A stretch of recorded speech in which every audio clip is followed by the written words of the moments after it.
السلام علیکم ورحمۃ اللہ وبرکاتہ۔ بسم اللہ الرحمن الرحیم۔ اللہم صلی علی محمد وعلی آل محمد کما صلیت علی ابراہیم وعلی آل ابراہیم انک حمید مجید۔ اللہم بارک علی محمد وعلی آل محمد کما بارکت علی ابراہیم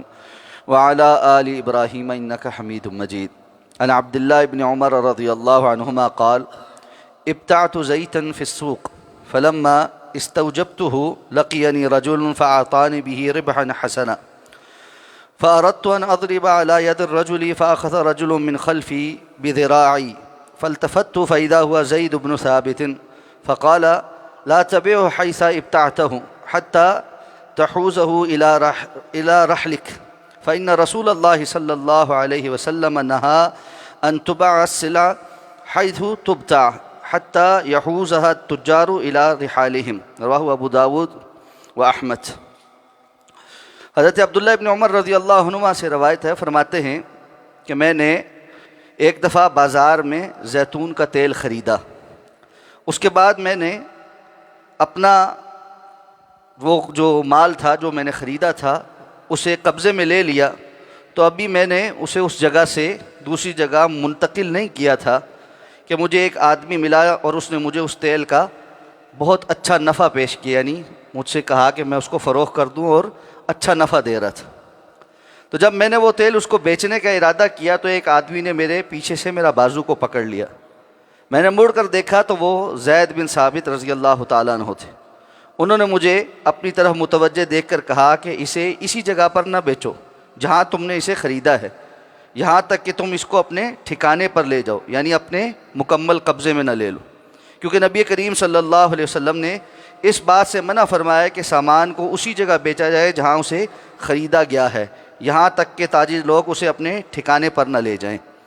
اس حدیث کو امام احمد اور امام ابو داود نے نقل کیا ہے۔ خرید و فروخت سے متعلق احکام و مسائل ذکر ہو رہے ہیں۔ اس حدیث کو بیان کر کے جو اہم مسئلہ ثابت کیا گیا ہے وہ یہ ہے کہ جو چیز کوئی تاجر خریدے اسے مکمل طور پر اپنے قبضے میں لے۔ یہ انہی احادیث کا سلسلہ چل رہا ہے جس میں یہ حکم ہے کہ آپ صلی اللہ علیہ وسلم نے فرمایا کہ لا تبع ما لیس عندک، جو ابھی تمہارے پاس ہے نہیں اس کو فروخت نہ کرو۔ اس کے ذیل میں یہ بھی کہ جس چیز کا انسان نے سودا کیا، خواہ اس نے اس کی مکمل قیمت ادا کر دی لیکن ابھی اس جگہ سے اس مال کو اٹھا کر اپنے قبضے میں نہیں لیا، اس لیے کہ اس میں بھی ابہام پیدا ہونے کا خدشہ ہوتا ہے۔ مثلا اگر کسی بندے نے ایک جگہ پر کوئی چیز خریدی، اس کی قیمت دے دی، ابھی وہ مال وہاں سے اٹھایا نہیں اور آگے اس کو فروخت کر رہا ہے اور اس کو اچھا اس پر پروفٹ ہو رہا ہے، جس سے اس نے خریدا ہے وہ دیکھ رہا ہے کہ یہ جگہ پہ ہی اس کو منافع ہو گیا، تو یہاں پر اس کے دل میں وسوسہ پیدا ہو سکتا ہے کہ میں اس میں تدخل کروں، اور وہ اس میں فتنے کا شکار ہو سکتا ہے کہ جی میرے سے اس نے سستا لے لیا، آگے مہنگا بیچ رہا ہے۔ تو اس لیے اس قسم کے جتنے بھی لڑائی جھگڑے کے مواقع ہیں ان سب سے اسلام نے بچنے کا حکم دیا۔ اور اسی طرح ابھی اس نے مال دیا، یعنی قیمت ادا کی اور جگہ سے وہ مال نہیں اٹھایا، کسی بھی وجہ سے وہ مال وہاں سے ضائع ہو گیا، جیسے یہ تیل خریدا تھا، اگر خدا نخواستہ وہاں گر جائے تو کس کا نقصان ہے؟ ابھی دونوں کے درمیان جھگڑا پیدا ہو سکتا ہے۔ وہ کہے کہ جی میں نے قیمت ادا کر دی، دوسرا کہے کہ تم نے تو مجھے قیمت ادا کر دی، جگہ سے مال اب یہیں پہ گرا ہے تو تمہارا نقصان ہے، وہ کہے ابھی میرے قبضے میں تو نہیں آیا۔ تو ابھی تک جو ملکیت، جس کو ہم نے اس دن بیان کیا تھا کہ رسک ٹرانسفر جو ہے، جو چیز خریدی گئی ہے اس کا نفع اور نقصان کا احتمال جس نے خریدا ہے اس کے قبضے میں آنے کی وجہ سے قائم ہو جائے، اس وقت تک اس کو آگے فروخت نہیں کر سکتا۔ تو اس لیے یہ ضروری ہے کہ رسول اللہ صلی اللہ علیہ وسلم فرمایا کہ اس چیز کو جہاں اس نے جس جگہ پر خریدا ہے اپنی ملکیت میں لے کر اپنے قبضے کی جگہ پر منتقل کرے، اپنی ایسی جگہ پر جیسے اپنی دکان ہے یا اپنا سٹور ہے، تو جہاں پر وہ اپنے مال کو رکھتا ہے وہاں منتقل کرے اور اس کے بعد فروخت کرے، تاکہ رسک ٹرانسفر اور اس قسم کے جتنے بھی معاملات ہیں جس سے ابہام یا لڑائی جھگڑا ہو سکتا ہے اس سے محفوظ رہا جا سکے۔ اور اس دن بھی اس پر بات ہو چکی ہے کہ فی زمانہ ایسے معاملات ہیں جہاں پر کنسٹرکٹیو پوزیشن ہوتی ہے، فزیکل پوزیشن نہیں ہوتی۔ بہتر تو یہی ہے کہ چیزوں کی فزیکل پوزیشن ہو۔ فزیکل پوزیشن سے بندہ بہت سارے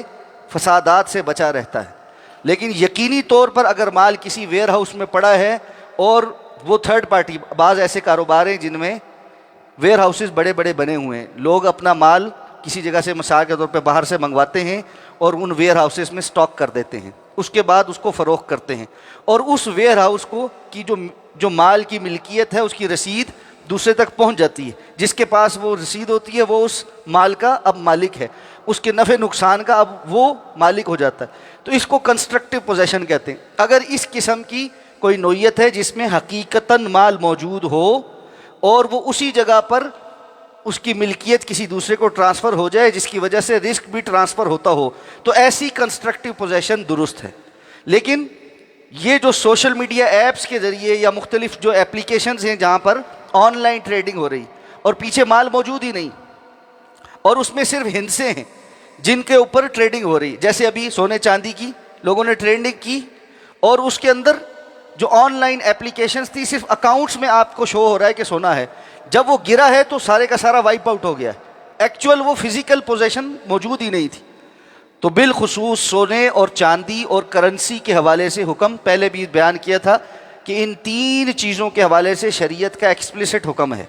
کہ یہ صرف اس صورت کے اندر ہی لی اور بیچی جا سکتی ہیں جب وہ موقع پر موجود ہو۔ اگلی حدیث اسی سے متعلق آ رہی ہے، وہ انشاءاللہ کل پڑھیں گے اور اس کے متعلق احکام و مسائل بھی جانیں گے۔ اللہ تعالیٰ سے دعا اللہ سمجھ کر عمل کرنے کی توفیق عطا فرمائے۔ سبحانک اللہم و بحمدک، نشہد ان لا الہ الا انت، نستغفرک و نتوب۔